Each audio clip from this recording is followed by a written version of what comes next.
Effort ಕಡಿಮೆ ಇದ್ದು ಕೂಡ ಅಧಿಕವಾದಂಥ ಆದಾಯ ತಗೊಳ್ತಕ್ಕಂಥ ಬಿಸ್ನೆಸ್ ಯಾವ್ದಾರು ಇದ್ರೆ ಅದು ಫಿಶ್. ಇದಕ್ಕೆ ವಿಸ್ತಾರವಾದಂಥ ಮಾರುಕಟ್ಟೆ ಇದೆ. ಇದು ಬಂದ್ಬಿಟ್ಟು ಬಯೋಫ್ಲಾಕ್ ಟೆಕ್ನಾಲಜಿ ಅಂತೇಳಿ ಇಸ್ರೇಲಲ್ಲಿ ಶುರುವಾದಂಥ ಟೆಕ್ನಾಲಜಿ. ಇದು ಕಡಿಮೆ ನೀರಿನಲ್ಲಿ ಕಡಿಮೆ ಜಾಗದಲ್ಲಿ ಅಧಿಕವಾದಂಥ ಇಳುವರಿ ಈ ಒಂದು ಪದ್ಧತಿಯಲ್ಲಿ ಮಾಡಿದ್ರೆ ಫಿಶಸ್ನ ತೆಗಿಬೋದು.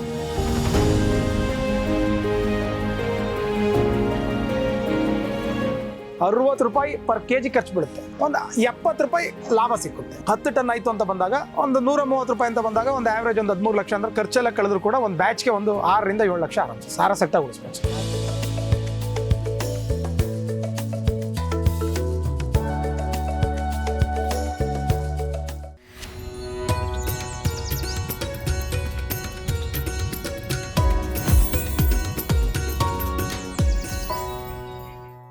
ವಿಶ್ವದಾದ್ಯಂತ ಭಾರಿ ಡಿಮಾಂಡ್ ಇರುವ ತಳಿಯ ಮೀನು ಬಯೋಫ್ಲಾಕ್ ಟೆಕ್ನಾಲಜಿ ಬಳಸಿ ಮೀನು ಸಾಕಾಣಿಕೆ.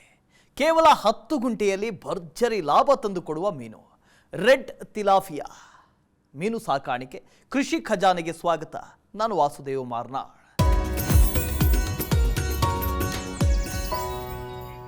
ಮೀನು ಸಾಕಾಣಿಕೆ ಒಂದು ಲಾಭದಾಯಕ ಉದ್ಯೋಗ. ಮೀನುಗಳಿಗೆ ಉತ್ತಮ ಬೇಡಿಕೆ ಮತ್ತು ಮಾರುಕಟ್ಟೆ ಇರೋದ್ರಿಂದ ಬಹಳಷ್ಟು ರೈತರು ಕೃಷಿಯೊಂದಿಗೆ ಉಪಕಸುಬಾಗಿ ಮೀನು ಸಾಕಾಣಿಕೆಯನ್ನು ಮಾಡ್ತಾ ಇದ್ದಾರೆ. ಕೆಲವರು ಮೀನು ಸಾಕಾಣಿಕೆಯನ್ನೇ ಮುಖ್ಯ ಉದ್ಯೋಗವಾಗಿಸಿಕೊಂಡಿದ್ದಾರೆ. ಇನ್ನು ಒಳನಾಡು ಮೀನುಗಾರಿಕೆಯಲ್ಲಿ ಹಲವು ತಳಿಗಳ ಮೀನುಗಳನ್ನು ಸಾಕಲಾಗುತ್ತೆ. ಇಂದು ವಿಶ್ವದಾದ್ಯಂತ ಭಾರಿ ಬೇಡಿಕೆ ಇರುವ ರೆಡ್ ತಿಲಾಪಿಯಾ ಮೀನು ಸಾಕಾಣಿಕೆ ಕುರಿತು ವಿವರವಾಗಿ ಮಾಹಿತಿಯನ್ನು ತಿಳಿಯೋಣ.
ಇದರಲ್ಲಿ ಒಳನಾಡು ಮೀನುಗಾರಿಕೆಯಿಂದ 1.04 ಕೋಟಿ ಟನ್ ಮೀನು ಉತ್ಪಾದನೆಯಾಗಿದ್ರೆ ಕಡಲ ಮೀನುಗಾರಿಕೆಯಿಂದ 37.27 ಲಕ್ಷ ಟನ್ ಮೀನು ಉತ್ಪಾದನೆಯಾಗಿತ್ತು.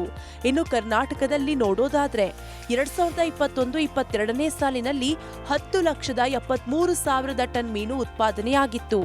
ಇದರಲ್ಲಿ ಕಡಲ ಮೀನುಗಾರಿಕೆಯಿಂದ 5.89 ಲಕ್ಷ ಟನ್ ಮೀನು ಸಿಕ್ಕಿದ್ರೆ ಒಳನಾಡು ಮೀನುಗಾರಿಕೆಯಿಂದ 4.84 ಲಕ್ಷ ಟನ್ ಮೀನು ದೊರೆತಿತ್ತು.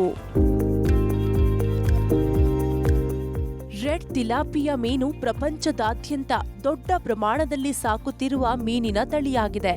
ತಿಲಾಪಿಯಾ ಮೀನನ್ನ ಸಾಕಷ್ಟು ದೇಶಗಳಲ್ಲಿ ಬೆಳೆಸಲಾಗುತ್ತಿದ್ದು ಪ್ರತಿ ವರ್ಷ ಸುಮಾರು 60 ಲಕ್ಷ ಟನ್ ತಿಲಾಪಿಯಾ ಮೀನು ಉತ್ಪಾದನೆ ಆಗ್ತಿದೆ. ತಿಲಾಪಿಯಾ ಮೀನು ಸಾಕಾಣಿಕೆಯಲ್ಲಿ ಚೀನಾ ಅಗ್ರಸ್ಥಾನದಲ್ಲಿದ್ದು ಇಲ್ಲಿ ಸುಮಾರು 18 ಲಕ್ಷ ಟನ್ ಮೀನು ಉತ್ಪಾದನೆಯಾಗ್ತಿದೆ. ಇಂಡೋನೇಷ್ಯಾ 2ನೇ ಸ್ಥಾನದಲ್ಲಿದ್ದು ಅಲ್ಲಿಯೂ 10 ಲಕ್ಷ ಟನ್ನಷ್ಟು ತಿಲಾಪಿಯಾ ಮೀನು ಉತ್ಪಾದನೆಯಾಗ್ತಿದೆ.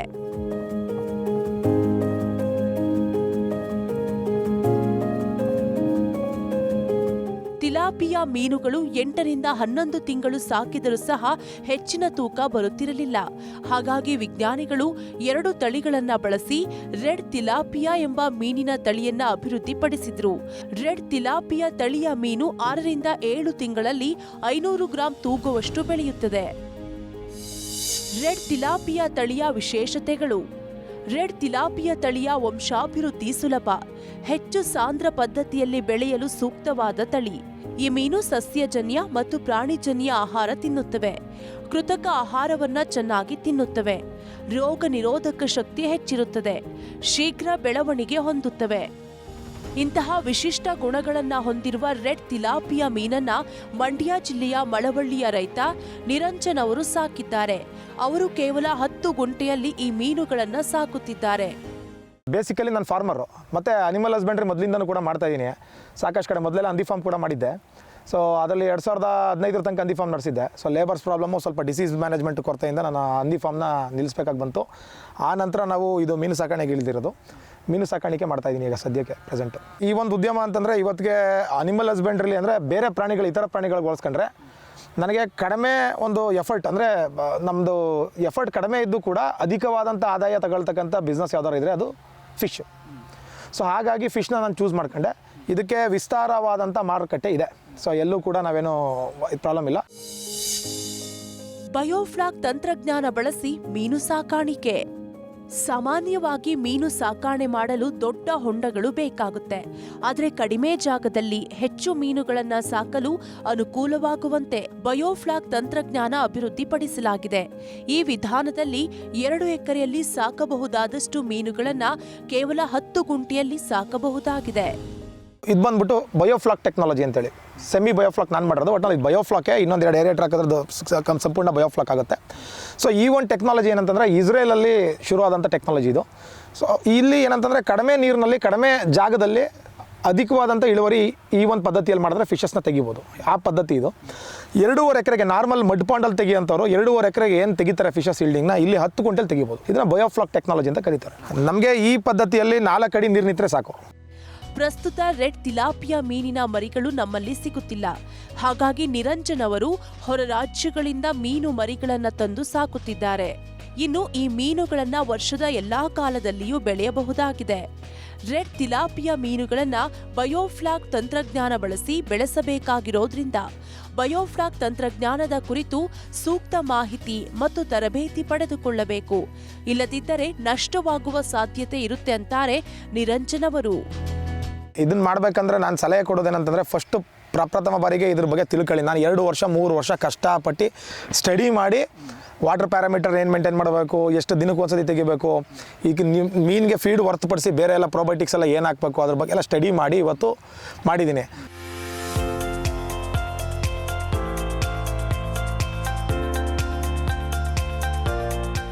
ರೆಡ್ ತಿಲಾಪಿಯಾ ಮೀನುಗಳು ಶೀಘ್ರ ಬೆಳವಣಿಗೆ ಹೊಂದುತ್ತವೆ. ಹಾಗಾಗಿ ಈ ಮೀನುಗಳ ಆಹಾರ ನಿರ್ವಹಣೆಗೆ ಹೆಚ್ಚಿನ ಗಮನ ಕೊಡಬೇಕಾಗತ್ತೆ. ಜೊತೆಗೆ ಹೊಂಡದ ನಿರ್ವಹಣೆಯನ್ನೂ ಕೂಡ ಸಮರ್ಪಕವಾಗಿ ಮಾಡಬೇಕಾಗತ್ತೆ. ರೆಡ್ ತಿಲಾಪಿಯಾ ಮೀನುಗಳಿಗೆ ಯಾವೆಲ್ಲ ಆಹಾರವನ್ನು ನೀಡಬಹುದು, ಹೊಂಡದಲ್ಲಿ ನಿರ್ವಹಣೆ ಹೇಗೆ ಮಾಡಬೇಕು ಅನ್ನೋದನ್ನು ನೋಡೋಣ ಬನ್ನಿ.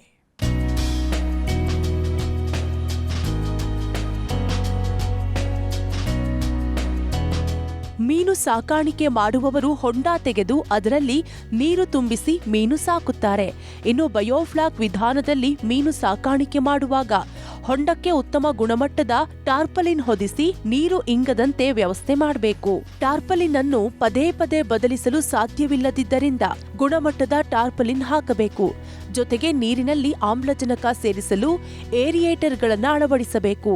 ಎಷ್ಟು ಮೀನು ಸಾಕುತ್ತಿದ್ದಾರೆ ಮತ್ತು ಹೊಂಡದ ವಿಸ್ತೀರ್ಣಕ್ಕೆ ತಕ್ಕಂತೆ ಏರಿಯೇಟರ್ಗಳನ್ನು ಅಳವಡಿಸಬೇಕು. ಕಮ್ಮಿ ಜಾಗದಲ್ಲಿ ಬಿಟ್ಟಾಗ ಆಕ್ಸಿಜನ್ನ ನಾವು ಸರ್ವಿಸ್ ಕೊಡಬೇಕಾಗುತ್ತೆ. ಸೊ 2.5 ಎಕರೆಗೆ ಬಿಡೋ ಫಿಶ್ ನಾವು 10 ಗುಂಟೆಗೆ ಬಿಟ್ಟಾಗ 2 ಏರಿಯೇಟರ್, ಒಂದು ಆ ಕಡೆ ರನ್ ಆಗುತ್ತೆ, ಒಂದು ಈ ಕಡೆ ರನ್ ಆಗುತ್ತೆ. ರನ್ ಆದಾಗ ಇದಕ್ಕೆ ಡಿಸಾಲ್ವ್ ಆಕ್ಸಿಜನ್ ಅಂತ ಕರಿತೀವಿ. ಸೊ ಆ ಡಿಸಾಲ್ವ್ ಆಕ್ಸಿಜನ್ನ ಇನ್ಕ್ರೀಸ್ ಮಾಡಲಿಕ್ಕೆ ಅಂತ ಅದೆರಡು ಏರಿಯೇಟರ್ಸ್ಗಳನ್ನ ಹಾಕಬೇಕಾಗುತ್ತೆ sir. Tarpaulin main important point, quality tarpaulin ಹಾಕಬೇಕು. ಅವಾಗ ಟಾರ್ಪಾಲ್ನ ತೆಗಿಯೋಕ್ಕಾಗಲ್ಲ, ಹಾಕಬೇಕಂದ್ರೆ ಕ್ವಾಲಿಟಿ ಟಾರ್ಪಾಲ್ ಹಾಕಬೇಕು. ಸೊ ಟಾರ್ಪಾಲ್ಗೆ ಇಲ್ಲಿ ಜಾಸ್ತಿ ನಮ್ಗೆ ಇನ್ವೆಸ್ಟ್ಮೆಂಟ್ ಬೀಳೋದು. ಸೊ ಮತ್ತು ತಿರ್ಗಾ ಬಂದು ಅದು ಏರಿಯೇಟರ್ಸ್ ಹಾಕಬೇಕು. ಮತ್ತು ಕೆಳಗಡೆ ಡ್ರೈನೇಜ್ ಸಿಸ್ಟಮ್ ಮಾಡಿದ್ದೀನಿ. ಅಂದರೆ ಇದು ನೀರು ಹೋಗ್ಲಿಕ್ಕೆ ಅಂತ ಟಾರ್ಪಾಲ್ ಹಾಕ್ಲಿಕ್ಕಿಂತ ಮುಂಚೆನೇ ಪೈಪ್ಲೈನ್ ಮಾಡಿದ್ದೀನಿ. ಅದ್ರ ಮೇಲ್ಗಡೆ ಟಾರ್ಪಾಲ್ ಹಾಕಿ ಕೂರಿಸಿದ್ದೀನಿ. ಆಚೆ ಕಡೆ ನಾನು ಗೇಟ್ ವಾಲ್ ತಿರ್ಗಿಸಿದ ತಕ್ಷಣ ಕೆಳಗಡೆ ಇರುವಂಥ ಸ್ಲಡ್ಜ್ ಒಂದು 2 ಅಡಿ ಮೀನು ಗಲೀಜು ಏನಿರುತ್ತೆ ಅದೆಲ್ಲ ಹೋಗುತ್ತೆ. ಅದು ನಮ್ಮ ನರ್ಸರಿಗೆ ಯೂಸ್ ಆಗುತ್ತೆ. ನಿರಂಜನ್ ಅವರು ಮೀನಿನ ಆಹಾರವನ್ನ ರೆಡ್ ತಿಲಾಪಿಯಾ ಮೀನುಗಳಿಗೆ ನೀಡುತ್ತಿದ್ದಾರೆ. ಇನ್ನು ನೀರಿನಲ್ಲಿ ಪ್ಲಾಂಕ್ಟೇನ್ಗಳ ಬೆಳವಣಿಗೆಯನ್ನ ಉತ್ತೇಜಿಸಲು ಪಂಚಗವ್ಯವನ್ನು ನೀರಿಗೆ ಬೆರೆಸುತ್ತಿದ್ದಾರೆ. ಪಂಚಗವ್ಯವನ್ನ ನೀರಿನಲ್ಲಿ ಸೇರಿಸುವುದರಿಂದ ಮೀನಿಗೆ ಅಗತ್ಯವಿರುವ ಆಹಾರ ನೀರಿನಲ್ಲಿ ಬೆಳವಣಿಗೆಯಾಗುತ್ತೆ. ಇನ್ನು 30 ದಿನದ ಮೀನು ಮರಿಯನ್ನ ತಂದು ಅವುಗಳನ್ನ ಹೊಂಡದಲ್ಲಿ ಬಿಡಲಾಗುತ್ತೆ. ಅವುಗಳನ್ನ 5 ರಿಂದ 6 ತಿಂಗಳು ಸಾಕಿದರೆ ಅವು 350 ರಿಂದ 400 ಗ್ರಾಂ ತೂಕ ಬರುತ್ತವೆ. ಹಾಗಾಗಿ ರೆಡ್ ತಿಲಾಪಿಯಾ ಮೀನುಗಳಿಗೆ ಸೂಕ್ತ ವಿಧಾನದಲ್ಲಿ ಆಹಾರ ನೀಡಬೇಕು ಅನ್ನೋದು ನಿರಂಜನ್ ಅವರ ಅಭಿಪ್ರಾಯ. ನಮಗೆ 30 ದಿನದ ಮೀನು ಮರಿ ಬರುತ್ತೆ.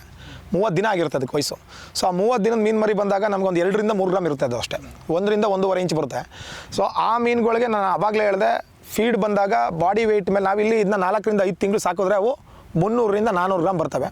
5 ತಿಂಗಳು ಸಾಕಲೇಬೇಕು. 300 ಗ್ರಾಮ್ ಆ್ಯಂಡ್ ಎಬೋ ಮಾರ್ಕೆಟಿಂಗ್ ಇದೆ ಇದಕ್ಕೆ. ಮರಿಗಳಲ್ಲಿ ತಂದಾಗ ಮೊದಲನೇ 30 ದಿನದ ಮರಿಗಳಿಗೆ ಬಾಡಿ ಅದ್ರ ತೂಕ ಹಾಕಿ, ಸೊ ಆ ತೂಕದ ಮೇಲೆ 8% ಕೊಡ್ತಿದ್ದೀವಿ ಬಾಡಿ ವೆಯ್ಟ್ ಮೇಲೆ. 1 ತಿಂಗಳು ಅದೇ ಥರ ಕೊಟ್ಟು ಬಾಡಿ ವೆಯ್ಟ್ ಮೇಲೆ ಮತ್ತೆ ತಿರ್ಗಿ 6% ಕೊಡ್ತೀವಿ 2ನೇ ತಿಂಗಳು. 3ನೇ ತಿಂಗಳು ಕೂಡ ಬಾಡಿ ವೆಯ್ಟ್ ಮೇಲೆ 4% ಕೊಡ್ತೀವಿ. 4th ಮಂತು ಬಾಡಿ ವೆಯ್ಟ್ ಮೇಲೆ 4% ಕೊಡ್ತೀವಿ. 5th ಮಂತು ಬಾಡಿ ವೆಯ್ಟ್ ಮೇಲೆ 2% ಕೊಟ್ಟರು ಬರುತ್ತೆ. ಜೊತೆಗೆ ಇದ್ರ ಜೊತೆಗೆ ಪ್ರೋಬಯೋಟಿಕ್ ಅಂತ ಬರುತ್ತೆ. ಓಕೆ, ಆ ಪ್ರೋಬಯೋಟಿಕ್ನ ನಾವು ಇದಕ್ಕೆ ಕರೆಕ್ಟಾಗಿ ಯೂಸ್ ಮಾಡಿದಾಗ ಪಂಚಗವ್ಯ ನಾವು ಗಟ್ ಪ್ರೋಬಯೋಟಿಕಾಗಿ ಬಳಸ್ತೀವಿ. ಮೀನುಗಳ ಹೆಲ್ತ್ಗೋಸ್ಕರ ತುಂಬ ಒಳ್ಳೆಯದು. ಮತ್ತು ಬಯೋ ಆಕ್ಟಿವೇಟರ್ ಅಂತ ಬರುತ್ತೆ, ಕಾರ್ಬನ್ ಸೋರ್ಸು. ಸೊ ಅದನ್ನೆಲ್ಲ ಹಾಕಿ ನಾವು ಒಂದು ಫ್ಲಾಕ್ನ, ರಿಚ್ ಪ್ರೋಟೀನ್ ಫ್ಲಾಕ್ನ ನಾವು ರೆಡಿ ಮಾಡ್ತೀವಿ. ರೆಡಿ ಮಾಡಿದ ನಂತರ ನಾವು ಮೀನು ಮರಿ ಎಲ್ಲ ಬಿಟ್ಟು ಒಂದು 4ರಿಂದ 5 ತಿಂಗಳು ವಾಟರ್ ರಿಮೂವ್ ಮಾಡಿದಾಗೆಲ್ಲ ಮತ್ತೆ ಪ್ರೋಬಯೋಟಿಕ್ಕು ಬಯೋ ಆಕ್ಟಿವೇಟರ್ ಹಾಕಬೇಕಾಗುತ್ತೆ. 15 ದಿನಕ್ಕೊಮ್ಮೆ ಹೊಸ ನೀರು ಬಿಡಬೇಕು. ಅತಿ ಸಾಂದ್ರ ಪದ್ಧತಿಯಲ್ಲಿ ಮೀನುಗಳನ್ನ ಸಾಕುವಾಗ ಹೊಂಡದ ನಿರ್ವಹಣೆಗೆ ಹೆಚ್ಚಿನ ಗಮನ ಕೊಡಬೇಕು. ಹಾಗಾಗಿ ಹೊಂಡದ ತಳಭಾಗದಲ್ಲಿ ಸಂಗ್ರಹವಾಗಿರುವ ಮೀನಿನ ಹಿಕ್ಕೆ ಮತ್ತು ಉಳಿದ ಆಹಾರವನ್ನ ಹೊರಗೆ ತೆಗೆಯಬೇಕು. ಇದಕ್ಕಾಗಿ ಹೊಂಡದ ಕೆಳಭಾಗದಲ್ಲಿ ಪೈಪ್ ಅಳವಡಿಸಿದ್ದು ಅದರ ಮೂಲಕ 10 ದಿನಕ್ಕೆ ಒಮ್ಮೆ ಹೊಂಡದ ಕೆಳಭಾಗದಲ್ಲಿರುವ 1.5 ಅಡಿ ನೀರನ್ನ ಹೊರಗೆ ತೆಗೆಯಬೇಕು. ಆ ಬಳಿಕ ಅಷ್ಟೇ ಪ್ರಮಾಣದಲ್ಲಿ ನೀರು ಬಿಡಬೇಕು. ಜೊತೆಗೆ ನೀರಿನ ಗುಣಮಟ್ಟವನ್ನ ನಿರಂತರವಾಗಿ ಪರಿಶೀಲಿಸ್ತಾ ಇದ್ದು ಗುಣಮಟ್ಟ ಕಾಯ್ದುಕೊಳ್ಳಲು ಅಗತ್ಯ ಕ್ರಮ ತೆಗೆದುಕೊಳ್ಳಬೇಕು. ಸರ್, ಇದನ್ನ ನೋಡಿ, 2.5 ಎಕರೆನಲ್ಲಿ ಬಿಟ್ಟಿರೋಂಥ ಫಿಶಸ್ನ 10 ಕ್ವಿಂಟಲ್ ಬಿಟ್ಟಾಗ ನಾವು ನಿಜವಾಗ್ಲೂ ತುಂಬಾನೇ ಕೇರ್ ಮಾಡಬೇಕು. ಸೊ ವಾಟರ್ ಪ್ಯಾರಾಮೀಟರ್ಸ್ ತುಂಬ ಇಂಪಾರ್ಟೆಂಟು. ಟೈಮ್ ಟು ಟೈಮ್ ನೀರನ್ನ ನಾವು ರಿಮೂವ್ ಮಾಡಬೇಕು, ಟೈಮ್ ಟು ಟೈಮ್ ರೀಫಿಲ್ ಮಾಡಬೇಕು. ಯಾಕಂದ್ರೆ ಗಲೀಜ್ ಆಚೆ ತೆಗಿತಾ ಇರಬೇಕು, ಮತ್ತೆ ಹೊಸ ನೀರು ಫಿಲ್ ಮಾಡ್ತಾ ಇರಬೇಕು. ಜಾಸ್ತಿ ಒಳಗಡೆ ಮೀನ್ ಸ್ಲಡ್ಜು ಉಳ್ಕೊಂಡ್ಬಿಟ್ರೆ ಅಮೋನಿಯಾ ಫಾರ್ಮೇಷನ್ ಆಗಿ ಫಿಶಸ್ಗಳು ಸಾಯುವಂಥ ಸಾಧ್ಯತೆಗಳು ಜಾಸ್ತಿ ಇರುತ್ತೆ. ಇದರಲ್ಲಿ ಹುಷಾರು ಏನಪ್ಪ ಅಂತಂದರೆ, ಇದರಲ್ಲಿ ಮ್ಯಾನ್ ಪವರ್ ಬೇಕಾಗಿಲ್ಲ, ಮುತುವರ್ಜಿ ವಹಿಸಿ ಸಾಕಬೇಕಾಗುತ್ತೆ. ನೀರು ಮರಿಗಳಲ್ಲಿ ನೋಡಿ, ಮರಿಗಳಲ್ಲಿ ಜಾಸ್ತಿ ಗಲೀಜು ಬರಲ್ಲ. ಸೊ ಜಾಸ್ತಿ ಗಲೀಜು ಬರದಿದ್ದಾಗ ನಿಮಗೆ 15 ದಿನಕ್ಕೆ ಒಂದ್ಸತಿ ನಾವು 1.5 ಅಡಿ ತೆಗಿತೀವಿ, ಮತ್ತೆ 1.5 ಅಡಿ ರಿಫಿಲ್ ಮಾಡ್ತೀವಿ. ಯಾಕಂದರೆ ಕೆಳಗಡೆ 1.5 ಅಡಿ ಗಲೀಜು ಕೂತಿರೋದೆಲ್ಲ ಹೇಳ್ಕೊಳ್ಳುತ್ತೆ. ದೊಡ್ಡದಾಗ್ತಾ 10 ದಿನಕ್ಕೆ ಒಂದ್ಸತಿ ತೆಗಿಬೇಕಾಗುತ್ತೆ. ತೆಗೆದ್ರೆ ತುಂಬ ಒಳ್ಳೆಯದು. ಹೌದು, ಆರೋಗ್ಯಕರವಾಗಿ ಇರ್ತವೆ ಮೀನುಗಳು. ಯಾವುದೇ ಥರ ಗಲೀಜು ನಿಲ್ಬಾರ್ದು ಪಾಂಡ್ ಒಳಗಡೆ. ಮೀನು ಸಾಕಾಣಿಕೆ ಅತ್ಯಂತ ಸುಲಭದ ಕೆಲಸವಾಗಿದ್ದು ಮೀನುಗಳ ನಿರ್ವಹಣೆಗೆ ಹೆಚ್ಚು ಕೆಲಸಗಾರರು ಬೇಕಾಗೋದಿಲ್ಲ. ಕೇವಲ ಒಬ್ಬರೇ ಮೀನುಗಳ ನಿರ್ವಹಣೆ ಮಾಡಬಹುದು. ಅದರಲ್ಲೂ ಪ್ರತಿದಿನ ಕೆಲವೇ ಗಂಟೆಗಳಷ್ಟು ಕೆಲಸ ಮಾತ್ರ ಇರುತ್ತೆ. ಸಿಬ್ಬಂದಿ ಬೇಕಾಗಿಲ್ಲ, ನಾವು ಅದಕ್ಕೆ ಇದನ್ನು ಚೂಸ್ ಮಾಡಿರೋದು. ಸಿಬ್ಬಂದಿ ಇದಕ್ಕೆ ಮ್ಯಾನ್ ಪವರ್ ನೋಡಿ, ಹಂದಿ ಫಾರ್ಮಲ್ಲಿ ನಾವೇನು ಅವಾಗೆಲ್ಲ ಫಾರ್ಮ್ ಎಲ್ಲ ಏನು ಮಾಡಿದ್ದೀವಿ, ಅನಿಮಲ್ ಹಸ್ಬೆಂಡ್ರಿ ಎಲ್ಲ ಮಾಡಿದ್ದೀವಿ. ಸೊ ಅದಕ್ಕೆ ಮ್ಯಾನ್ ಪವರ್ ಇಲ್ಲ ಅಂತಂದರೆ ಯಾವುದೇ ಕಾರಣಕ್ಕೂ ಕೆಲಸ ನಡೆಯಲ್ಲ. ಇದಕ್ಕೆ ಮ್ಯಾನ್ ಪವರ್ ರಿಕ್ವೈರ್ಮೆಂಟ್ ಇಲ್ಲ. ನಾನು ಬೆಳಗ್ಗೆ ಅರ್ಧ ಗಂಟೆ, ಸಾಯಂಕಾಲ ಅರ್ಧ ಗಂಟೆ ಪಾಂಡಕ್ಕೆ ಬರ್ತೀನಿ ಅಷ್ಟೇ. ಸೊ ಇಲ್ಲಿ ನಾವು ವಾಟ್ರನ್ನ ಚೆಕ್ ಮಾಡೋ ದಿನ ಮತ್ತು ತಿರ್ಗಾ ವಾಟ್ರು ವೇರಿಯೇಷನ್ ಆದಾಗ ಏನು ಹಾಕಬೇಕು, ಏನು ಮಾಡಬೇಕು ಅನ್ನೋ ದಿನ ಏನಿರುತ್ತೆ, ಅವತ್ತೊಂದು ಸ್ವಲ್ಪ ಜಾಸ್ತಿ ಟೈಮ್ ನಾನು ಇಲ್ಲಿ ಇರಬೇಕು ಹೊರತು ಮ್ಯಾನ್ ಪವರ್ ಇದಕ್ಕೇನು ಅಂತ ಮ್ಯಾನ್ ಪವರೇ ಬೇಡ. ಒಬ್ಬರು ಆರ್ಡಿನರಿ ಫಾರ್ಮರ್, ಇವತ್ತು ನಮ್ಮ ಹತ್ರ ಬಂದಿರೋಂಥ, ನಮ್ಮ ಹತ್ರ ಕಲ್ತ್ಕೊಂಡಿರೋಂಥ ಫಾರ್ಮರು ಬೆಳಗ್ಗೆ ಸಂಜೆ ತನಕ ಬೇರೆ ಕಡೆ ಡ್ಯೂಟಿನೂ ಮಾಡ್ತಾರೆ. ಬೆಳಗ್ಗೆ ಅರ್ಧ ಗಂಟೆ ಪಾಂಡ್ ಹತ್ರ ಹೋಗ್ತಾರೆ, ಡ್ಯೂಟಿಯಿಂದ ಬಂದು ಸಾಯಂಕಾಲ ಅರ್ಧ ಗಂಟೆ ಪಾಂಡ್, ಅವರು ಕೂಡ ಪಾಂಡ್ ಮೇಂಟೈನ್ ಮಾಡ್ತಾರೆ. ಇದಕ್ಕೆ ಮ್ಯಾನ್ ಪವರ್ ಅಂತೆಲ್ಲ ಏನು ಬೇಕಾಗಲ್ಲ ಸಪ್ರೇಟಾಗಿ. ರೆಡ್ ತಿಲಾಪಿಯಾ ಮೀನುಗಳಿಗೆ ರೋಗ ನಿರೋಧಕ ಶಕ್ತಿ ಹೆಚ್ಚಿರುತ್ತೆ. ಹೊಂಡದಲ್ಲಿ ನೀರಿನ ಗುಣಮಟ್ಟವನ್ನ ಕಾಯ್ದುಕೊಂಡಾಗ ರೋಗಗಳು ಬರುವ ಸಾಧ್ಯತೆ ಕಡಿಮೆ ಇರುತ್ತೆ. ಇನ್ನು ಕೆಲವೊಂದು ರೋಗಗಳು ಈ ಮೀನುಗಳಿಗೆ ಬರುತ್ತವೆ. ರೋಗ ಬಂದಾಗ ಆಹಾರದೊಂದಿಗೆ ಸೂಕ್ತ ಔಷಧಿಯನ್ನು ನೀಡಿದ್ರೆ ರೋಗವನ್ನ ನಿಯಂತ್ರಿಸಬಹುದು. ಕಾಯಿಲೆಗಳು ಅಂತಂದರೆ ಇದಕ್ಕೆ ತಿಲಾಪಿಯಾಗೆ, ರೆಡ್ ತಿಲಾಪಿಯಾಗೆ ಟೈಲ್ ರಾಟ್ ಅಂತ ಬರುತ್ತೆ. ಬಾಲ ಮುರಿದಂಥ ರೀತಿಯಲ್ಲಿ ಮೀನು ಸತ್ತಿರುತ್ತೆ, ಟೈಲ್ ರಾಟು. ಸೋಕೆ ಗಿಲ್ ರಾಟ್ ಅಂತ ಬರುತ್ತೆ, ಕಿಮಿರು ಒಳಗಡೆ ಏನಾದ್ರು ಇನ್ಫೆಕ್ಷನ್ ಆಗಿದ್ರೆ ಗಿಲ್ ರಾಟು. ಫಿನ್ ರಾಟ್ ಅಂತ ಬರುತ್ತೆ. ಸೊ ಇವೆಲ್ಲ ಡಿಸೀಸ್ಗಳು ಫಿಶಸ್ಗಳಿಗೆ ಬರುತ್ತೆ. ಈಗ ರೋಗ ಅಂದಮೇಲೆ ಮದ್ದಿದ್ದೇ ಇದೆ. ಸೊ ಇದಕ್ಕೆಲ್ಲ ಕೂಡ ನಾವು ಕಾಮನ್ ಆಗಿ ವಾರಕ್ಕೊಂದ್ಸತಿ, 10 ದಿನಕ್ಕೊಂದ್ಸತಿ ನಾವು ಅರ್ಶಿನ ರೆಗ್ಯುಲರ್ ಆಗಿ ಫೀಡ್ ಜೊತೆಲಿ ಮಿಕ್ಸ್ ಮಾಡಿ ಕೊಡ್ತಾ ಇರ್ತೀವಿ. ಅರ್ಶಿನ ನಿಮಗೆ ಗೊತ್ತು, ಆ್ಯಂಟಿಬಯೋಟಿಕ್ ಅಂತೇಳಿ. ಸೊ ಅರ್ಶಿನ ಹಾಕ್ತಾ ಬಂದಾಗ ಏನಾಗುತ್ತೆ ಅಂತಂದರೆ ಅದರಲ್ಲಿ ರೋಗ ನಿರೋಧಕ ಶಕ್ತಿ ಮೀನುಗಳಲ್ಲಿ ಹೆಚ್ಚುತ್ತೆ, ರೋಗಗಳು ಬರೋದು ಕಡಿಮೆ. ಪಾಂಡಲ್ಲಿ ನೀಟಾಗಿ ಹೈಜೀನ್ ಮೇಂಟೈನ್ ಮಾಡಿದ್ದೆ ಆದರೆ ಡೆಫಿನೆಟಾಗಿ ಯಾವುದೇ ಥರ ರೋಗಗಳು ಬರಲ್ಲ. ಬಂದರೂ ಕೂಡ ಮೆಡಿಸಿನ್ಸ್ ಇದೆ ಸರ್, ಅದ್ರ ಬಗ್ಗೆ ಏನು ನೋ ಡೌಟ್. ಫೀಡಲ್ಲಿ ಕೂಡ ನಾವು ಟ್ರೀಟ್ಮೆಂಟ್ ಮಾಡ್ಬೋದು ಇದಕ್ಕೆ.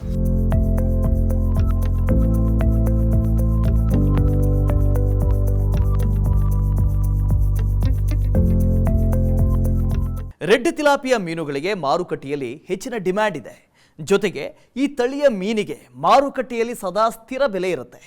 ಹಾಗಾಗಿ ರೆಡ್ ತಿಲಾಪಿಯಾ ಮೀನು ಸಾಕಾಣಿಕೆ ಮಾಡಿದ್ರೆ ವರ್ಷದಲ್ಲಿ 2 ಬಾರಿ ಭರ್ಜರಿ ಆದಾಯವನ್ನು ಗಳಿಸಬಹುದು.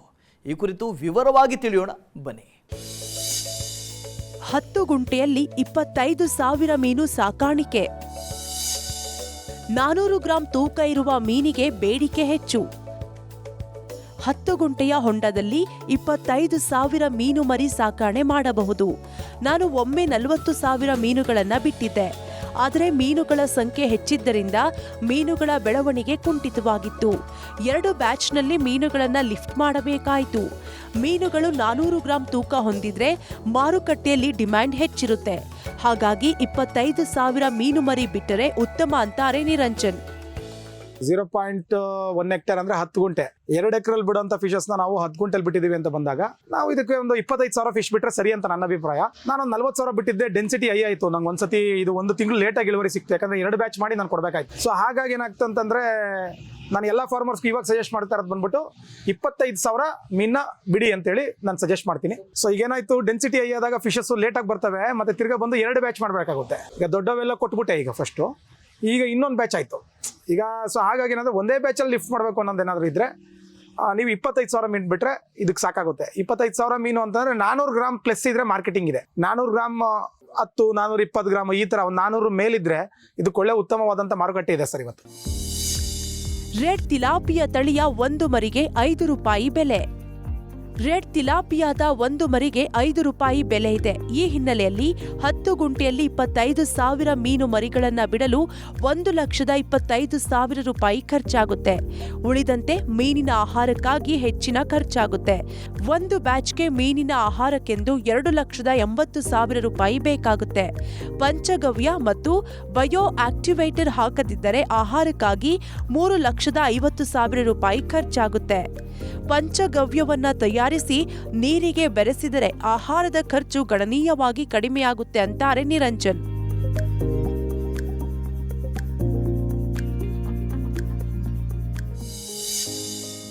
ಆರು ತಿಂಗಳಿಗೆ 10 ಟನ್ ಮೀನು ಇಳುವರಿ. 6 ತಿಂಗಳಲ್ಲಿ ಕನಿಷ್ಠ 6 ರಿಂದ 7 ಲಕ್ಷ ರೂಪಾಯಿ ಲಾಭ. ರೆಡ್ ತಿಲಾಪಿಯಾ ಮೀನುಗಳನ್ನ 5 ರಿಂದ 6 ತಿಂಗಳು ಸಾಕಿದರೆ ಅವು 400 ಗ್ರಾಂ ತೂಕ ಬರುತ್ತವೆ. ಮೀನುಗಳು 400 ಗ್ರಾಂ ತೂಕ ಬಂದ ಬಳಿಕ ಮಾರಾಟ ಮಾಡಬಹುದು. 25,000 ಮೀನು ಮರಿಗಳನ್ನ ಹೊಂಡದಲ್ಲಿ ಬಿಟ್ಟರೆ ಸುಮಾರು 10 ಟನ್ ಮೀನು ಸಿಗುತ್ತೆ. 1 ಕೆಜಿ ಮೀನಿಗೆ ಈಗ ಮಾರುಕಟ್ಟೆಯಲ್ಲಿ 130 ರೂಪಾಯಿಯವರೆಗೆ ಬೆಲೆ ಇದೆ. 1 ಕೆಜಿ ಮೀನು ಉತ್ಪಾದನೆಯಾಗಲು 60 ರೂಪಾಯಿ ಖರ್ಚಾಗುತ್ತೆ. 70 ರೂಪಾಯಿ ಲಾಭ ಸಿಗುತ್ತೆ. ಅಂದ್ರೆ 6 ತಿಂಗಳಲ್ಲಿ ಮೀನು ಮಾರಾಟದಿಂದ 13 ಲಕ್ಷ ರೂಪಾಯಿ ಆದಾಯ ಬಂದ್ರೆ 6 ಲಕ್ಷ ರೂಪಾಯಿ ಖರ್ಚು ತೆಗೆದು 6 ರಿಂದ 7 ಲಕ್ಷ ರೂಪಾಯಿ ಲಾಭ ಸಿಗುತ್ತೆ. 6 ತಿಂಗಳಿಗೆ 1 ಬ್ಯಾಚ್ನಂತೆ ವರ್ಷಕ್ಕೆ 2 ಬ್ಯಾಚ್ ಮಾಡಬಹುದು. ಅಂದರೆ ವರ್ಷಕ್ಕೆ 12 ರಿಂದ 14 ಲಕ್ಷ ರೂಪಾಯಿ ಲಾಭ ಸಿಗುತ್ತೆ. ಮೀನಿನ ಬೆಲೆ ಸ್ಥಿರವಾಗಿರುತ್ತೆ. ಹಾಗಾಗಿ ಲಾಭಾಂಶದಲ್ಲಿ ಹೆಚ್ಚಿನ ವ್ಯತ್ಯಯ ಆಗೋದಿಲ್ಲ ಅನ್ನೋದು ನಿರಂಜನ್ ಅವರ ಅನುಭವದ ಮಾತು.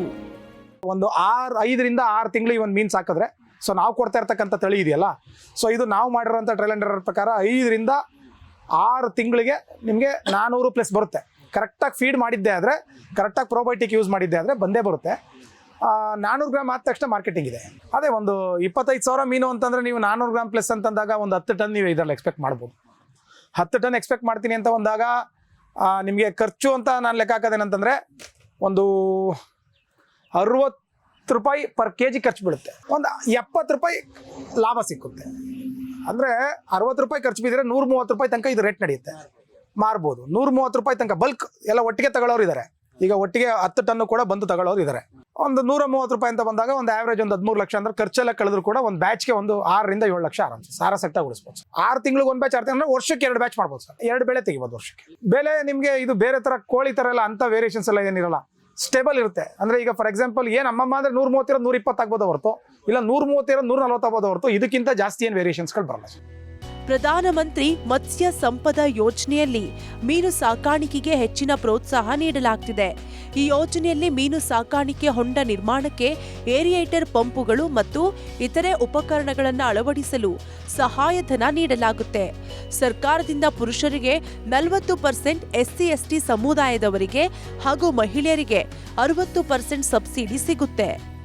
ಘಟಕದ ವೆಚ್ಚ ಇದು ಬಂದ್ಬಿಟ್ಟು ಗೌರ್ಮೆಂಟಿಂದ ಹೇಳ್ಬೇಕು ಅಂತಂದರೆ 14 ಲಕ್ಷ ವೆಚ್ಚ ಇದ್ರದ್ದು. ಇದರಿಂದ ಗೌರ್ಮೆಂಟಿಂದ ಜೆಂಟ್ಸ್ ಆದರೆ 40%, ಲೇಡೀಸ್ ಆದರೆ 60%, SC/ST ಆದರೂ ಕೂಡ 60% ಸಿಗುತ್ತೆ. 14 ಲಕ್ಷಕ್ಕೆ ಅಂತಂದರೆ SC/ST ಲೇಡೀಸ್ಗಾದರೆ 8 ಲಕ್ಷ ಚಿಲ್ಲರೆ, ಸೊ ಜೆಂಟ್ಸ್ಗಾದರೆ ಜನರಲ್ ಆದರೆ 5,60,000 ಸಬ್ಸಿಡಿ ಸಿಗುತ್ತೆ.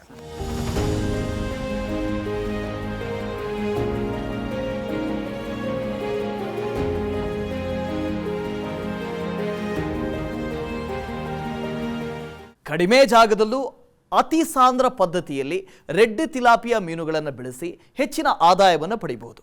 ವರ್ಷದಲ್ಲಿ 2 ಬ್ಯಾಚ್ ಮೀನುಗಳನ್ನು ಸಾಕಾಣಿಕೆ ಮಾಡಬಹುದು. 2 ಬ್ಯಾಚ್ನಿಂದ ಕೇವಲ 10 ಗುಂಟೆಯಲ್ಲಿ 12 ರಿಂದ 14 ಲಕ್ಷ ರೂಪಾಯಿವರೆಗೆ ಲಾಭವನ್ನು ಪಡೆಯಬಹುದು.